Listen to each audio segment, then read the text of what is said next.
बाळांनो की आपण काल श्यामची गोष्ट घेतली होती. श्यामची गोष्टीमध्ये रात्र 20वी आणि आपण घेत होतो सात्विक प्रेमाची भूक. मग सात्विक प्रेमाची भूक घेत असताना ही गोष्ट खूप मोठी असल्यामुळे काल आपण अर्धा भाग घेतला होता. त्या भागामध्ये कोणाला काय समजलं बरं त्या गोष्टीतून? हा सांग मदन. बरोबर.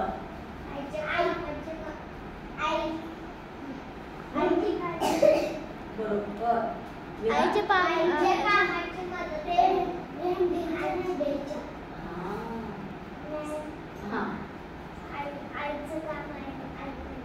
बरोबर. सगळ्यात महत्त्वाची गोष्ट म्हणजे प्रेम घ्यायचं नाही तर सगळ्यात मोठी शिकवण तीच होती की आपण प्रेम घ्यायला नाही तर आपण प्रेम द्यायला शिकलं पाहिजे. मग आपण राहिल्या पुढच्या भागाला आता सुरुवात करणार आहोत.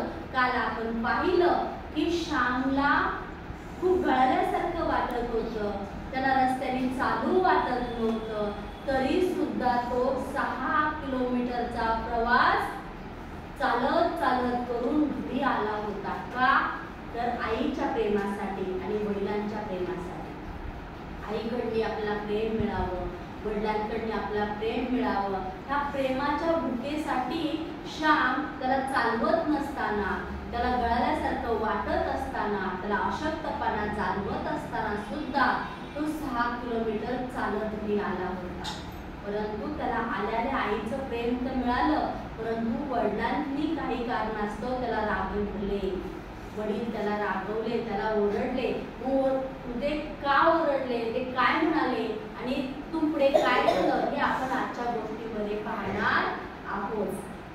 मग श्याम चुलीजवळ आई शेजारी बसलेला आहे. तिथून पुढे आपण गोष्टीला सुरुवात करणार आहोत. श्यामचे वडील बोलतात, का रे संध्या वगैरे झाली का तुझी? त्यांनी मला विचारले. नाही केली. करतो मी म्हणते. ते चुलीजवळ काय बायकांसारखा बसला आहेस? उठ, संध्या वगैरे करायची. ते रागाने बोलले. अजूनही वडिलांचा राग गेलेला नव्हता. त्यांना काहीतरी कामाचं टेन्शन असेल किंवा काहीतरी गोष्ट बाहेर घडली असेल, त्यांच्या मनाविरुद्ध काहीतरी घडल्यामुळे त्यांच्या मनामध्ये राग निर्माण झाला होता. बाळांनो एक लक्षात ठेवा की आपल्या मनाविरुद्ध गोष्ट घडली की आपल्या मनामध्ये राग निर्माण होतो आणि आपल्या मनासारखी गोष्ट घडली की आपल्या मनामध्ये प्रेम निर्माण होतं. सगळा खेळ कुणाचा आहे तर एका मनाचा आहे. तुम्ही लहान आहात, तुम्हालाही वाटतं तुम्हाला जी गोष्ट हवी आहे ती गोष्ट मिळाली की तुम्हाला आनंद होतो. जी गोष्ट हवी आहे, जी गोष्ट मागितली ती नाही मिळाली की तुम्हाला दुःख होतं. मग ज्याच्यामुळे ती मिळाली नाही त्याच्याविषयी मनामध्ये राग होतो. ज्यानं तुम्हाला ती गोष्ट दिली त्याच्याविषयी तुमच्या मनामध्ये प्रेम निर्माण होतं. म्हणजे आपलं प्रेम कसं आहे? भिया घेतल्याचं. म्हणजे कोणी आपल्या मनासारखं वागलं, आपल्या मनासारख्या गोष्टी आपल्याला दिल्या की आपल्याला आनंद होतो. त्या गोष्टी, त्या व्यक्तीविषयी, त्या माणसाविषयी आपलं खूप प्रेम वाटतं. तरी आपण कालच्या अर्ध्या भागामध्ये हे शिकलो की प्रेम घ्यायचं नाही, प्रेम द्यायचं. पण हे फक्त बोलण्यापुरतं होतं. असं तुम्ही जर विचार करायचा, गोष्ट ऐकताय तर तुम्ही स्वतः चिंतन करायचं, अरे मॅडम तर सांगतात आहे मला प्रेम घ्यायचं नाही, प्रेम द्यायचं. पण मी जर एखादी गोष्ट आईला मागितली, बाबांना मागितली, त्यांनी मला दिली नाही तर मला किती राग येतो. मी कसं रुसून जाऊन बसतो. मी कोणाशी बोलत नाही, मी कोणाचं काम ऐकत नाही, खाऊ खायला जात नाही, जेवण करायला जात नाही. काम करायला गेलं तर हातपाय आपटत आपटत मी जातो. हो की नाही? आनंदाने जातो का? उड्या मारत जातो का? नाही, हातपाय आपटत आपटत जातो. माझं ऐकत नाही, मला देत नाही, काम सांगता मला. हो की नाही? आपण किती रागारागाने जातो. म्हणजेच काय? आपल्या मनाविरुद्ध. आपले आई वडील कसे वागले? आपल्या मनाविरुद्ध. आई वडील आपल्या मनाविरुद्ध वागले, आपला मित्र आपल्या मनाविरुद्ध वागला, आपल्यालाच राग येतो. आपण काल कसं पाहिजे बघून बसतो आपण लगेच. त्याशी बोलत नाही, कट्टी घेतो, कट्टी बोलत नाही आपण. हो की नाही? म्हणून श्याम सांगतो वडिलांचा अजूनही माझ्यावरती राग होता. ते माझ्याशी अजून रागारागानेच बोलत होते. आई म्हणाली, आत्ताच तो आला. आई कशी प्रेमळ असते. आई आपल्या मुलांच्या चुका सुद्धा पोटात घालत असते. ती कधी मुलांना शिक्षा करत नाही. ती रागवते तेवढ्यापुरती. तर रागही तेवढ्यापुरता असतो, पण तिचा राग मावळतो सुद्धा लगेच. ती आपल्या मुलांची बाजू लगेच घेते. वडील जर आपला रागवत असेल तर आपली आई आपली बाजू घेते. आई म्हणते, दमला आहे तो, गळून गेल्यासारखे वाटते त्याला, म्हणून जरा बसला होता. करेल हो तोही संध्या. मी उठलो, पाटावर बसलो. भस्माचे आता श्यामला कसा राग आला. मी आलो कशासाठी, मला आता गळाल्यासारखं वाटतंय, मला चालू वाटत नव्हतं, तरी मी चालत चालत आलेलो आहे. आणि वडील माझ्याशी रागारागाने बोलतात, ते माझ्याशी प्रेमाने बोलत नाहीये. मग तो रागारागातच उठला. रागारागातच पाटावरती जाऊन बसला. त्याने भस्म कपाळाला लावला. त्याने आचमन वगैरे घेतलं, परंतु त्याच्या डोळ्यामध्ये मात्र पाणी सुरू झालं. कारण त्याच्या मनामध्ये एकच विचार झाला की मी आलो कशासाठी, प्रेमासाठी. आईने माझ्यावर प्रेम करावं, वडिलांनी माझ्यावर प्रेम करावं, मला हव्या त्या गोष्टी द्याव्यात, ह्यासाठी मी आलो. आणि ते वडील मात्र माझा रागराग करत आहेत. आणि श्याम असा विचार करत असताना वडील पुन्हा म्हणाले, तिकडे संध्या वगैरे करतोस की नाही. अजूनही वडिलांचा राग शांत झाला नाही. म्हणजे आता घरी आल्यावर ती संध्या केली तरी वडिलांचा राग शांत झाला नाही. तेव्हा पुन्हा विचारतात, तिकडे 6 दिवस राहतोस, पण तिकडे करतोस की नाही. का आणि केवढे डोके वाढले आहे. डोके वाढले म्हणजे डोकं वाढतं का आपलं नाही. डोके वाढले, बरोबर. डोकं वाढलं म्हणजे ते विचारतात, केस कापले का नाहीस, केवढे वाढले ते केस. रागारागानच ते श्यामला विचारतात. नुसता कावळा झाला आहे.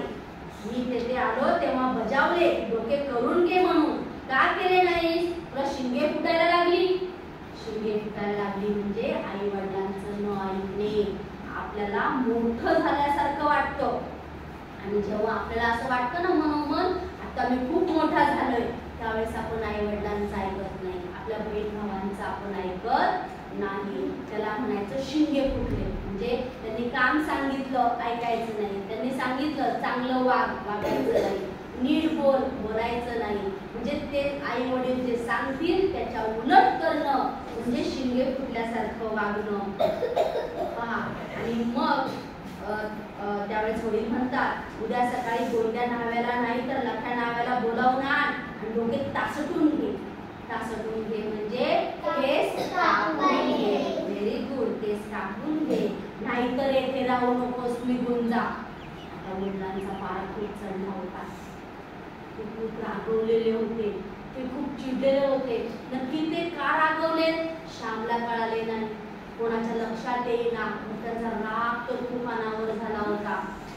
त्यांनी श्यामला डायरेक्ट सांगितलं, उद्या सकाळी उठल्या उठल्या केस कापून घे आणि जर तुला केस कापायचे नसेल तर दापोडला पुन्हा निघून जा. इथे तू घरात राहायचं नाही. पुढे श्याम काय म्हणतो का, मी प्रेमाचा भुकेला होऊन आलो होतो, मला शिव्या मिळाल्या. श्यामला खूप वाईट वाटलं. श्याम इतका दुःखी झाला, इतका दुःखी झाला. श्याम मनातच स्वतःशी बोलतो. श्याम म्हणतो, मी आलो होतो कशासाठी, मला प्रेमाची भूक लागली म्हणून मी आलो. परंतु मला भूक लागल्यावर काय मिळालं, प्रेम तर मिळालंच नाही, पण शिव्या मिळाल्या, वडिलांचा राग मिळाला, वडिलांचा ओरडा मिळाला. मला भाकर पाहिजे होती, दगड मिळाले. श्याम म्हणतो, मला भाकर पाहिजे होती पण मला दगड मिळाले. मला माझा भुंगा आवडेना. त्याचा स्फोट झाला. झाले काय रडायला, कोणी का मारले आहे, सोंगे आणता येतात साडी. वडील म्हणाले. अजूनही वडिलांचा राग गेलेला नाही. वडील एवढं ओरडतात ते म्हणजे श्यामला गळून गेल्यासारखं वाटलं. त्याला चालता येत नव्हतं. त्याला पावलं त्याची जड झाली होती. त्याची झुकझुक पावलं चालत नव्हती. तरीही श्याम 6 किलोमीटरचं अंतर, एवढ्या जंगलदाट झाडीतलं अंतर, अंधार पडला तरी तो चालतच होता. एवढं भीती वाटत असताना सुद्धा तो जंगलातून चालत होता. आणि त्याला असं वाटलं मी घरी गेल्या गेल्या वडील माझं कौतुक करेल, आई मला प्रेमानं जवळ घेईल, एक अपेक्षा ठेवून श्याम आला होता. आणि श्याम म्हणून म्हणतो मला बी प्रेमाची भूक लागली म्हणून आलो, पण मला शिवाय शाप मिळाल्या. आणि वडिलांचं रागे भरलेलं ऐकलं तेव्हा श्यामला तर रडूच कोसळलं. त्याला रडू आवडेच ना, त्याच्या डोळ्यातून अश्रू यायला लागले, त्याला रडू यायला लागलं की, आणि तो रडतोय तरी वडील रागवतात ते, काय झालं रडायला, काय झालं असली नाटकं करायला, कोणी मारलं आहे का तुला. आपला पण असं होतं ना, आई ओरडते, आई मारते, रागवते, बाबा ओरडतात, आपल्याला रडू येतं, वर आई विचारते कशा रडते, काय झालं रडायला, हो की नाही. म्हणजे कशी त्यावेळेस तुमच्या मनाची अवस्था होते ना, अगदी तशीच अवस्था श्यामची झाली होती. त्याला रडू पण आवडत नव्हतं, तो मोठ्या मोठ्याने रडायला लागला आणि वडील त्याला रडून पण देईना, त्याला रागून रागवायला लागले. पण करील उद्या डोके, तेथे पैसे द्यायला लागतात, जवळ नसतील. आईची माया कशी असते बघा, आईचं आपल्या मुलावरती किती प्रेम असतं पहा. आई काय म्हणते, पण करील उद्या डोके, तेथे पैसे द्यायला न लागतात, जवळ नसतील त्याच्या, नसेल केले तेथे पुन्हा 10 वाजता शाळेत जायचे. श्याम उभी हो, संध्या झाली का, आरती करा, मी पाने वाटते, भुकेलेला असशील. आई अमृतमय वाणीने बोलत होती. मला जीवन व मृत्यू, अमृत व विष यांचा अनुभव येत होता. उन्हाळा व पावसाळा, शरद व शिशीर यांचाही अनुभव येत होता. श्याम म्हणतो की वडिलांनी मला एवढं रागवलं, एवढं ओरडलं, मला खूप रडू यायला लागलं, माझं रडणंच थांबत नव्हतं. आणि माझं रडणं पाहून आई माझी बाजू घेते. अहो श्यामचे पैसे नसतील, इथे केस कापायचे म्हणजे पैसे द्यावे लागतात. त्यातून सकाळी 10ला शाळेत जायचं, 10ला शाळेत गेल्यानंतर एवढ्या सकाळी 10ला शाळेत जायचं, मग तो केस कापणार कधी, शाळेत जाणार कधी, म्हणून नसतील कापले, आज उद्या कापून घेईल तो.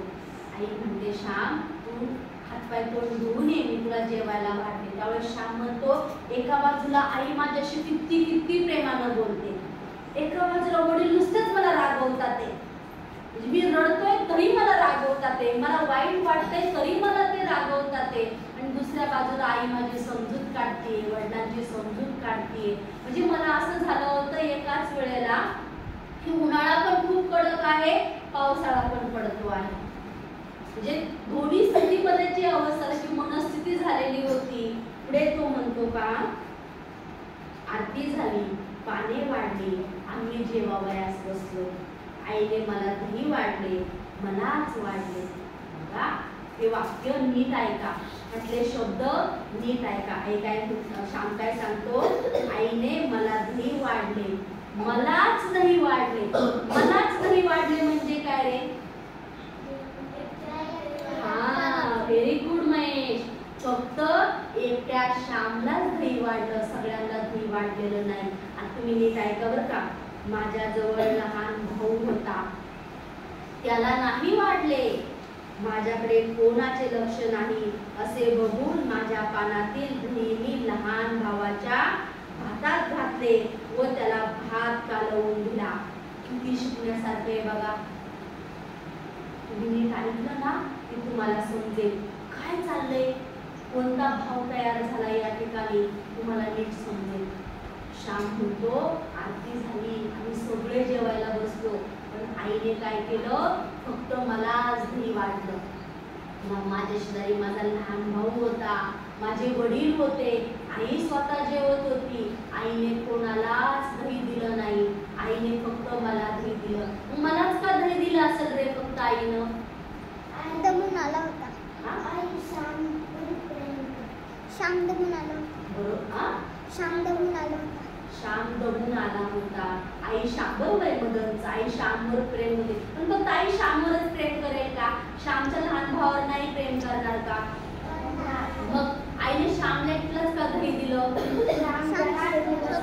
हा व्हेरी गुड ईश्वरी, बोल श्याम जास्त दिवस लांब.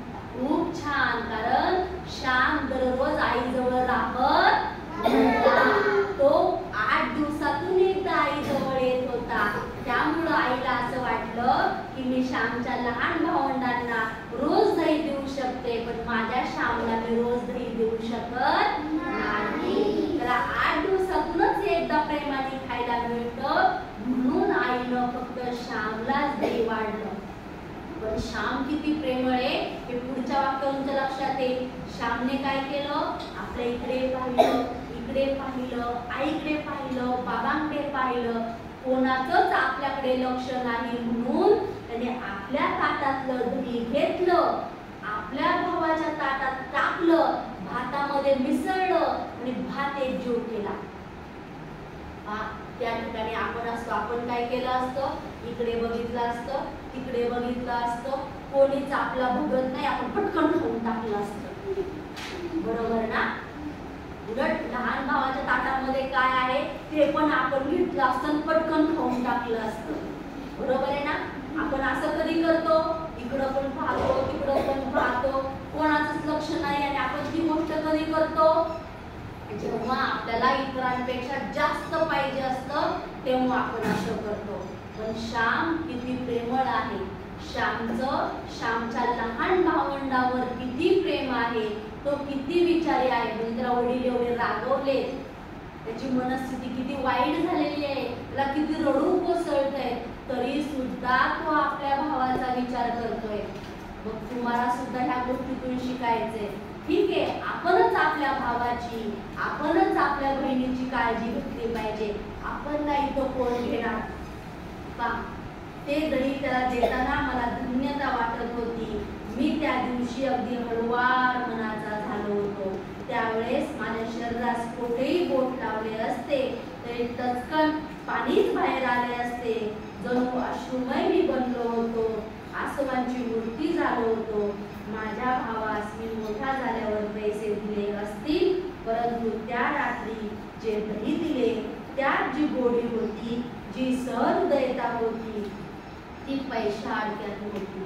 श्याम म्हणतो त्यावेळेस माझी स्थिती अशी झाली होती ना, मला इतकं भरभरून आलं होतं, मला इतकं रडू येत होतं, मी एवढा प्रेमाचा भुकेला होतो. कोणी माझं बोट टच जरी केलं असतं, स्पर्श जरी केला असता तरी माझ्या डोळ्यातून पाणी सुरू झालं असतं. इतकं त्यावेळेस माझ्या मनाची अवस्था अशी झाली होती. पण तरी अशा अवस्थेत सुद्धा मी माझ्या ताटातलं दही माझ्या भावाला वाढलं, ह्यातच मी धन्यता समजतो. मी मोठा झाला त्याला काय दिलं असेल हे मला माहित नाही, परंतु खूप मोठ्या पैशांपेक्षाही त्यावेळेस मी जे माझ्या भावाला दही दिलं हे खूप अनमोल किमतीचं होतं.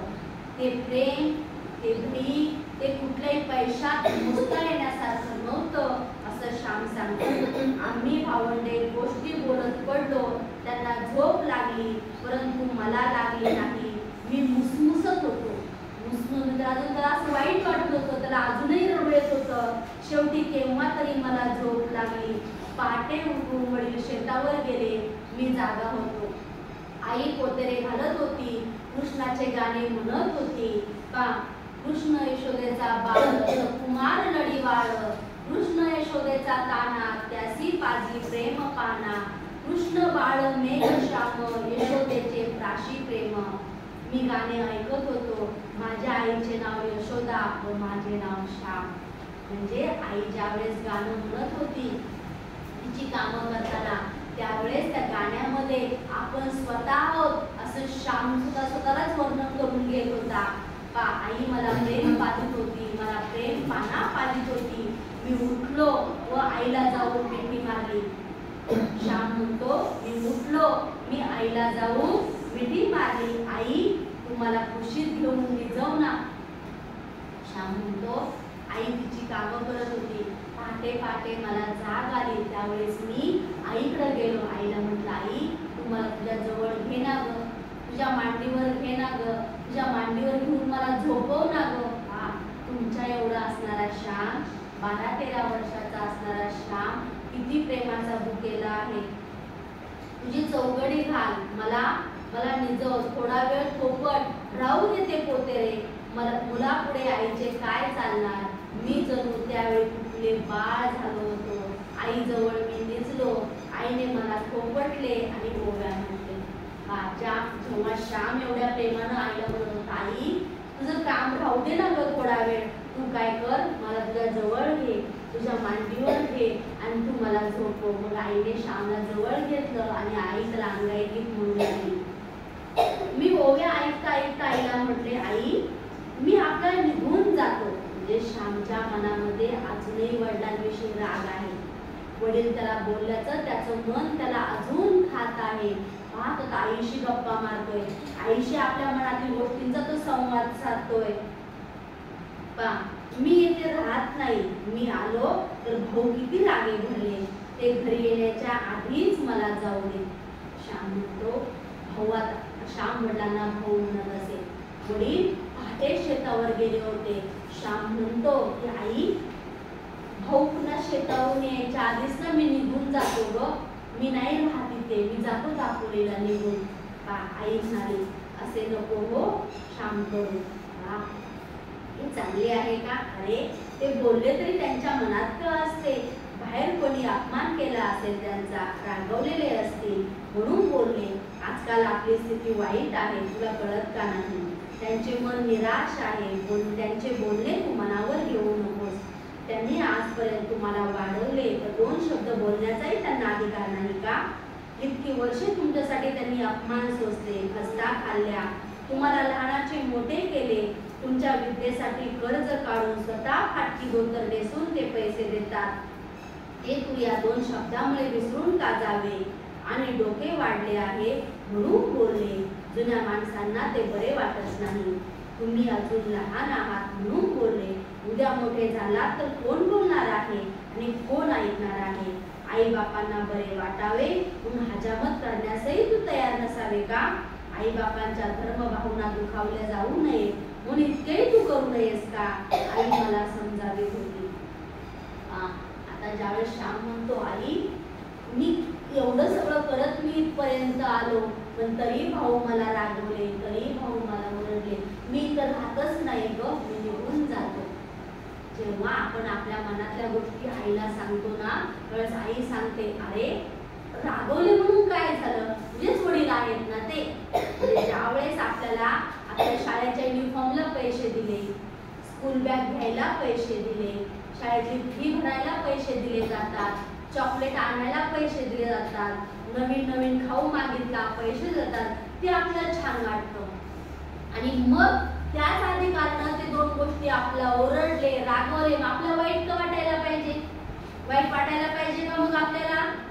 नाही, आपल्याला वाईट वाटायला नाही पाहिजे. म्हणून आई सांगते तुझेच वडील आहेत ना ते, ज्या अधिकारानं चांगल्यासाठी ते कष्ट करत असतात, एवढं श्रम करत असतात, स्वतः फाटकी वस्त्र घालतात, पण तुम्हाला नवीन नवीन वस्तू आणून देतात, मग ते बोलले म्हणून काय झालं? म्हणून आपली आई आपल्याला कधी रागवली, आपले वडील कधी आपल्याला रागवले, आपण राग मानायचा नाही आणि रुसून बसायचं नाही. तरी एवढं आईने समजून सांगितलं, पण श्यामच्या डोक्यातला राग अजून काही जाईना. पुढे श्याम काय म्हणतो, केसात कसला आला आहे ना धर्म? मी म्हटले. आई म्हणाली धर्म प्रत्येक गोष्टीत आहे, काय खावे काय प्यावे यातही धर्म आहे. केस तरी तू का ठेवतोस? मोहच तो, मोह सोडणे म्हणजे धर्म. किती सुंदर गोष्ट सांगितली बा, मोह सोडणे. आता मोह म्हणजे काय? आपला वाटतं ना सकाळी 10 वाजेपर्यंत झोपून राहावं, आज अभ्यास करायलाच नको, आज नवीन ड्रेस घालावा, आज बाबांच्याकडनं आपण नवीन ड्रेस मागावा. आता शाळा सुरू झाली की नाही, मी नवीन बॉटल घेणार, जुनी नाही वापरणार, नवीन दप्तर पाहिजे, नवीन पाण्याची बॉटल पाहिजे, नवीन स्कूल बॅग पाहिजे. जुनी आहे तरी नवीन गोष्टीचा हट्ट करणं म्हणजेच हा मोह. जेव्हा हा मोह आपला कमी होईल, जी गोष्ट आहे ती व्यवस्थित आपण वापरायला शिकू, जेव्हा ती गोष्ट फाटेल, वापरण्यायोग्य होणार नाही, तेव्हा आपण ती नवीन गोष्ट घेऊ, म्हणजे आपण विचारावर आहोत, म्हणजे आपल्यावरती चांगले संस्कार झालेले आहेत, आपल्याला आपल्या आई वडिलांच्या कष्टाची जाणीव आहे. मित्रांनो, माझ्या आईला त्यावेळेस मला नीट पटवून सांगता आले नसेल, परंतु आज मला सारे कळते आहे. प्रत्येक गोष्टीत धर्म असतो. ही गोष्ट आपण आश्रमवासियांना सांगावयास नको. प्रत्येक गोष्ट विचारपूर्वक करणे, सत्य, हित व मंगल यासाठी करणे म्हणजे धर्म. का बोलणे, आता बघा काय काय आपण करायला पाहिजे, कोणत्या गोष्टी आपण करायला पाहिजे. बोलणे, चालणे, बसणे, उठणे, ऐकणे, खाणे, पिणे, झोपणे, नहाणे, धुणे, लेणे, सगळ्या गोष्टी धर्म आहे. म्हणजे सगळ्या गोष्टी आपण चांगलेपणाने केल्या पाहिजे, मनामध्ये स्वार्थ ठेवून नाही करायला पाहिजे. म्हणजे श्याम सांगतो हे सगळं जे आहे ते ते मी सुंदर दिसावे म्हणून खरे सौंदर्य सद्गुणांचे आहे, स्वच्छतेचे आहे ते मला आज कळते. म्हणजे आपण टिकली लावतो, पावडर लावतो, केस विंचरतो, नवीन नवीन कपडे घालतो, कपड्याला इस्त्री करतो, का रे? आपण घाण दिसावं म्हणून. मग आपण छान दिसावं, सुंदर दिसावं म्हणून करतो. पण आपण छान इस्त्री केलेले कपडे घातले, छान पावडर लावली, केस छान विंचरले, शूज, सॉक्स नवनवीन घातले, एकदम छान तयार झालो, आपण सगळ्यांच्या आवडीचा आपण तयार झालो आणि आपण कोणाला शिव्या देत असेल तर चालेल का? कोणाशी ओरडून बोलत असेल तर का? कपडे तर सुंदर घातलेत की आपण, सुंदर दिसतोय आपण आता. म्हणजेच काय बाळांनो, या देहाचं सौंदर्य सुद्धा महत्वाचं आहे. सगळ्यात जास्त महत्वाचं आहे ते मनाचं सौंदर्य. आपल्या मनामध्ये चांगले विचार असणं, आपलं चांगलं वागणं, आपलं चांगलं बोलणं, चांगले उच्चार असणं हे मनाचं सौंदर्य आहे. आपण प्रत्येक गोष्टीकडे चांगल्या दृष्टीने पाहणं हे मनाचं सौंदर्य आहे. आणि जेव्हा मनाचं सौंदर्य चांगलं असेल तेव्हा आपण सगळ्यांपेक्षा सुंदर असू. श्याम म्हणतो त्या दिवशी मी वडिलांवर रागवून जाणार होतो, परंतु आईने जाऊ दिले नाही. ती मला प्रेम देई, परंतु सत्य पथही दाखवी. तिचे प्रेम आंधळे बावळट नव्हते. श्याम म्हणतो मला वडिलांचा एवढा राग आला होता, एवढा राग आला होता की मी निघून जाणार होतो, पण माझ्या आईने मला जाऊ दिले नाही. तिने मला माझ्या वडिलांची बाजू समजून सांगितली आणि योग्य मार्ग सुद्धा माझ्या आईने मला दाखवला. आई काम धाम करावयास निघून गेली. मी व माझा भाऊ थोडा वेळ आणखी झोपलो. नंतर मी उठलो, नाव्याला बोलावून आणले. आमचा पडपणीचा नावी होता. पडपणीचा म्हणजे वर्षाकाठी नाव्याला ठराविक धान्य द्यावयाचे, मग वर्षभर त्याने हजामती करावयास त्या घरी जावयाचे. दिवाळीच्या दिवशी अंगाला लावयास यावयाचे. ते प्रेमळ संबंध असतात, परंतु ती पद्धत आता खेड्यातून सुद्धा नाहीशी होत चाललेली आहे. गोविंदा नावी म्हणजे घरोब्याचा. काय श्याम लयशी वाढविल्यास असे त्याने विचारले. म्हणजे केस किती वाढवलेस? मी त्याला म्हणते गोविंदा तुझा हात हलका आहे, ते कापातले नावी फार रडवितात. माझे शब्द ऐकून गोविंदास बरं वाटले. म्हणजे श्याम किती विचारी होता. आपल्या शब्दामुळे पण कोणी दुखावलं जाऊ नये याची तो काळजी घेत होता. मी म्हटले आम्ही आंघोळ्या केल्या, वडील बाहेरून आले. येताना त्यांनी तवसे आणले होते. तवसे म्हणजे जून आलेली काकडी. कोकणात तशी तवस घरात टांगून ठेवतात व ती बरेच दिवस टिकतात. 4-4 महिने टिकतात. पावसाळ्यातील भोपळे व तवशी शिमग्यापर्यंत टिकतात. शिमग्याचे जवळ वाजले म्हणजे ते टिकणार नाही अशी समजूत होते. आता वडील काल श्यामला एवढे रागवले, एवढे ओरडले, पण सकाळी श्याम उठायच्या आधी पाटे शेतात निघून गेले. वडिलांच्या मनामध्ये राग होता का रे? जर त्यांच्या मनामध्ये राग असता तर ते शुक्रंद्र खाऊ घेऊन आले असते का? नाही. आपल्याला वडिलांचं प्रेम कळत नाही बाळांनो. ते त्यांच्या मनामध्ये कुठल्याही गोष्टी नव्हत्या. ते येताना मुलांसाठी खाऊ घेऊन आले. वडील आईला म्हणाले हे तवसे आणले आहे, पातोळे कर, श्यामला आवडतात ना. म्हणजे श्यामच्या आवडीसाठी वडील सुद्धा किती काळजी घेतात. ही हळदीची पाने सुद्धा आणली आहे, तुमच्या आंघोळी झाल्या वाटते. श्याम चुली खाली थोड्या काठ्या घाल, मी पण आंघोळ करून देवळात जातो. आज आवर्तने करणार आहे. तुझ्यासाठी मी दर 15 दिवशी गणपतीवर एकादशीनी करीत असतो.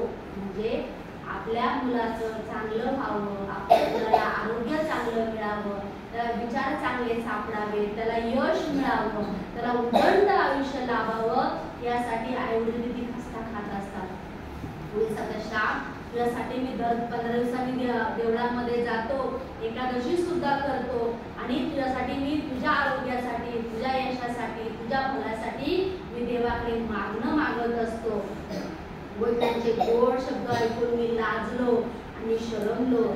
ते मला आदल्या दिवशी रात्री रागे भरले होते, परंतु किती त्यांचे प्रेम माझे बरे व्हावे, भले व्हावे, माझा अभ्यास नीट चालावा म्हणून ते देवास आळवी. मला पातोळे आवडून बाहेर हिंडावयात जाऊन तवसे घेऊन आले. त्यांच्यावर रागवून मी जाणार होतो. मी रागाने पुन्हा दापोलीस निघून गेलो.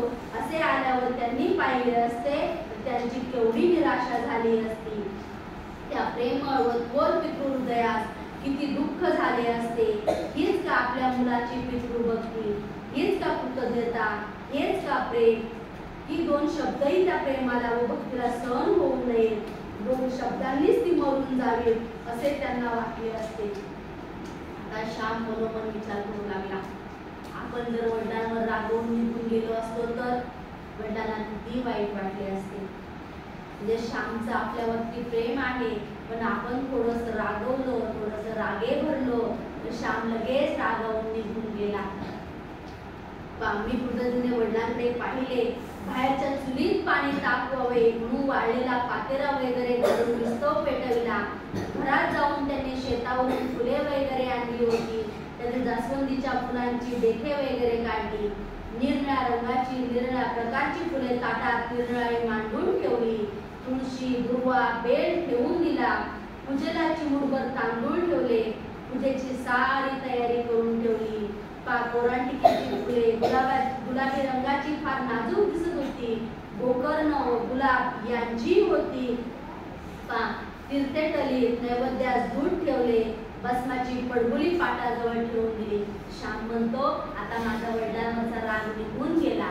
आता श्यामच्या वडिलांना पूजेसाठी मंदिरात जायचे आहे म्हटल्यावर श्यामने पूजेचं ताट तयार केलं आणि ते पूजेचं तयार केलेलं ताट श्यामने त्याच्यामध्ये काय काय ठेवलं ते श्याम सांगतो आहे. आणि त्या ताटामध्ये श्यामने सगळी पूजेची तयारी करून ठेवली आहे. वडिलांच्या पूजेची तयारी करून मी आईला मदत करू लागलो. काकडी चिरली व ती खिसली. हळदीची पाने पुसली. पोळी कष्टक वगैरे पाहिले. पातोळे लिंपण्यासही मी लागलो. मला अगदी पातळ लिंबता येत असत. तांदळाचे पीठ काकडीच्या खिसात मिसळतात, त्यात गुळ घालतात, मग ते पीठ हळदीच्या पानावर पसरवायचे. निम्म्या पानावर पातळ पसरून निम्मे पान त्यावर झाकण घालावायचे. वाफेवर ते उकडवायचे. उकडल्यावर पान सुटते व पातोळे तयार होतात. म्हणजे आई वडील आपल्यासाठी किती कष्ट घेतात, ते काय आपल्या आवडीसाठी ते काय काय करतात हे त्यांनी सांगितलं आहे. वडिलांची घरची पूजा संपत आली. मग ते चुलीजवळ जाऊन सनकांडीने निरांजन लावून त्यांना नेऊन दिले. ते उगीच आगकाळ्या वापरीत नसत. पूजा करून वडील देवळात गेले. मी एक नारळ फोडला. पातोळ्याजवळ बोलू काय, पातोळा कशाबरोबर खावयाचा. कोकणात तूप कमी, गरिबांच्या घरी ताकाच्या तेपानेच अन्न शुद्धी करून घेत. कोकणात तुपाची उणीव नारळाने भरून काढतात. ओला नारळ खवयाचा, मग तो खवलेला नारळ थोडे पाणी काढत थोडे मीठ घालून चांगला कुस्करायचा. नंतर तो पिळून त्याचा रस काढावयाचा. हा नारळाचा रस, त्याला आंगरस म्हणतात. तो फारच खमंग व उत्कृष्ट लागतो. आता हे सगळं त्यांनी जेवणाची तयारी केली. सगळी तयारी करून झाल्यावर श्यामला वाढ आणखी पातोळा, माझा म्हणून एक वाढ.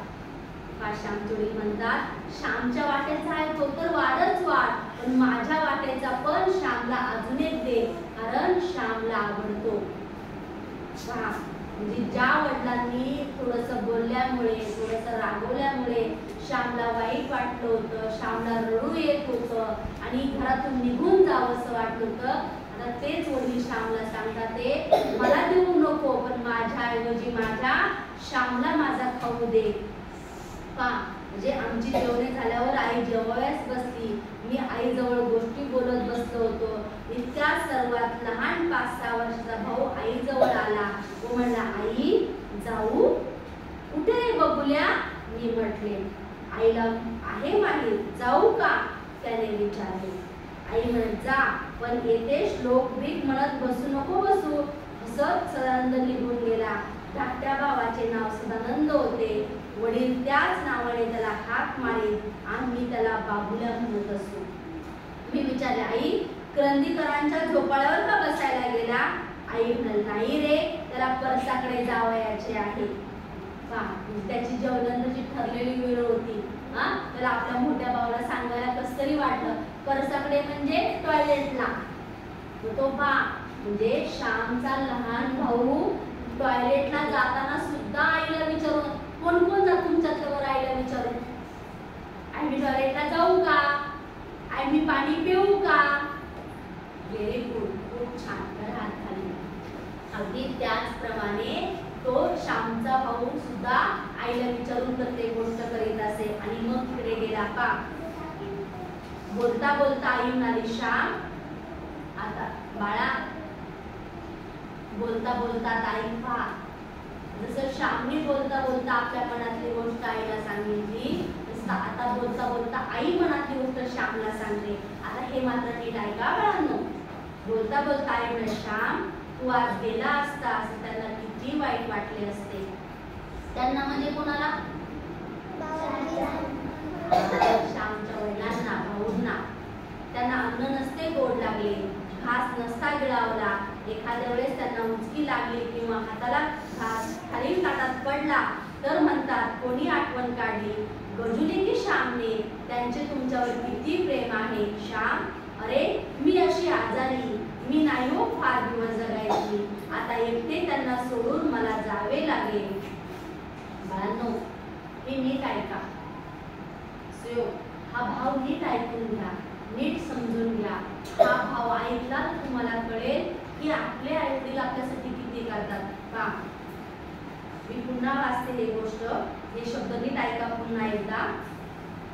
पहा, अरे श्याम, मी अशी आजारी, मी नाही हो फार दिवस जगायची. आई श्यामला सांगते, आता एकटे त्यांना सोडून मला जावे लागेल. त्यांना भाऊ बहिणी कोणी खुशीत नाही. गरीबाला कोण? तुम्ही मुलगे, तुमच्यासाठीच पाहून ते जगतात, तुमचेच त्यांना सुख. असे म्हणता म्हणता आईचा गळा दाटून आला.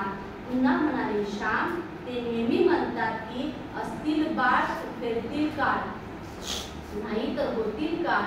तुम्ही काळ नका हो, तर काळ आला तर त्याला हकलवून द्या, त्यांना सूट द्या. आई सांगते, बाळा श्याम, मी खूप आजारी असते, हे तुला माहीत आहे. मी आता फार जास्त दिवस जगणार नाही. तुम्हाला आणि तुमच्या वडिलांना सोडून मला देवबाप्पाच्या घरी जावे लागणार आहे. जेव्हा तुम्हाला सोडून मी देवबाप्पाच्या घरी जाईल त्यावेळेस तुम्ही तुमच्या वडिलांना मदत करा, तुमच्या वडिलांचे सुख दुःख वाटून घ्या. आईचे जेवण झाले, मीही तिला मदत केली. पाणी लावून पाठ उचलले, पाटावर शीत वगैरे पडलेले असते म्हणून पाणी लावून उचलतात. पूजेची भांडी वगैरे सारी उपकरणे जमवली व बाहेर घासावया असलेली आईने भांडी घासली, मी विसळली. नंतर आईने ताकाची दह्याची विरजणे काढत पाणी धुतली. सदानंदाची लहानशी कोंडी धुतली, त्यात त्याच्यासाठी दूध विरजून ठेवावे लागे. गरजने धुवून तिने चुली मागे शेकर ठेवली. दुधी खाली मिस्त व्हावा म्हणजे आई सगळी हळूहळू कामे करत होती. आणि सगळी कामे केल्यानंतर श्याम म्हणतो, माझे सारे खडे मारा आणि त्यांनी उचलून घेतले. दिवस आनंदात गेला. आईने माझे धोतर फाटले होते ते तिगळ लावून दिले. म्हणजे श्याम सुद्धा फाटलेली कपडे घालत होता, त्याच्याकडे नवीन कपडे नव्हती. श्यामचं जे धोतर फाटलं होतं ते आईनं ठिगळ म्हणजे नवीन एक कापड घ्यायचं, त्या जागेवर लावायचं आणि ते हाताने शिवून घ्यायचं, याला म्हणायचं ठिगळ. रात्री वडिलांनी सुंदर गोष्ट सांगितली. जेव्हा वयाचे कोणालाच नव्हते, आईने ताकास फोडणी देऊन ताकतही केली होती, ती आम्ही प्यालो. पहाटे आम्ही उठलो. आता श्यामची जायची वेळ झालेली आहे. लक्ष्मी बाळ, आता श्यामची जायची वेळ झालेली आहे. पहाटे आम्ही उठलो, मी आंघोळ केली. भात ठेवला होता, उडदाचा पापड व मेथकूट तिने काढले, भातात तोंडालाही तिने टाकली होती. मला आवडतात म्हणून शेजारच्या जानकीबाईंना ती दिली होती. माझे जेवण झाले, मी जावयास निघालो, आईच्या पाया पडलो. आता श्याम पुन्हा जायला निघालाय पा. आता संक्रांतीस ये हो, पाय फार दुखत असेल तर गाडी करून ये, एखाद्या भरतीची गाडी पाहावी, द्यावे 2 आणे आणि यावे जप हो, असे आई म्हणाली. पा की आपलं बाळ आता पुन्हा 6 दिवसानंतरच भेटणार, आता भेटणार नाही. मग आता आईच्या लक्षात आहे की आपल्या श्यामचे पाय दुखत होते. आई सांगते पुढच्या शनिवारी संक्रांत आहे, त्यावेळेस तू ये, पण पाय जर दुखत असतील तर गाडी करून ये. गाडी करून आल्यानंतर त्या गाडीवाला 2 आणे, त्यावेळेस आज आपण 2 रुपये 10 रुपये देतो ना, तिकीट काढतो ना, त्यावेळेस 2 आणे त्याला 2 आणे तू दे, पण चालत येऊ नको, तू काळजी घे, जपो स्वतःला. वडिलांना नमस्कार केला. श्याम आता पहा, आता वडील बोलतात. आता वडिलांना सगळं आठवतंय. नीट ऐका, सगळे नीट बसा बरं आता बाळांनो. हाताची घडी घाला सगळ्यांनी, आता हाताची घडी घाला आणि आता नीट ऐका वडील काय म्हणतात ते. तुम्हाला तुमचे वडील आठवतील का? तुमचे वडील पण असंच करतात का, याचा विचार तुम्ही करायचा. वडिलांना नमस्कार केला. श्याम मी बोललो म्हणून वाईट नको वाटून घेऊ, नीट वाग, नीट अभ्यास कर, ते म्हणाले. नंतर मी दोघा धाकट्या भावास कुरवाडून निघालो. भारवाड्यापर्यंत वडील पोचवावयास आले, पुढे भेळ्यापर्यंत आले. आमच्या गावची हद्द संपते, तेथे भेळ्याचे झाड आहे. ते माघारी गेले व मी एकटाच चाललो गेले. आता मी नाही का आई बापांचे प्रेम मनात घेऊन मी रडत रडत चाललो होतो. तर मी श्याम काय सांगतो, आई बाबांचे प्रेम मनात घेऊन मी रडत रडत चाललो होतो. मी दापोलीहून घरी गेलो तेव्हा प्रेम मिळावे म्हणून मी रडत होतो. श्याम सांगतो मी घरी येतो ना तेव्हा पण मी रडत होतो, आणि आज मी परत चाललोय ना तरी पण मी आज रडतोय. म्हणजे दोन्ही रडण्याचा फरक श्याम सांगतोय. तो येताना पण रडत आला होता, जाताना पण तो रडत चाललाय, पण दोन्ही रडण्यामध्ये खूप अंतर आहे बाळांनो, खूप फरक आहे. कोणता फरक आहे नीट ऐका पा. आता परत जाताना जेव्हा मी घरी येत होतो तेव्हा खूप प्रेम मिळावे म्हणून मी रडत होतो. आता परत जाताना प्रेम भरपूर मिळाल्यामुळे हृदय भरून येऊन रडत होतो. पा येताना का रडला श्याम? प्रेम मिळण्यासाठी. आणि जाताना का रडतोय?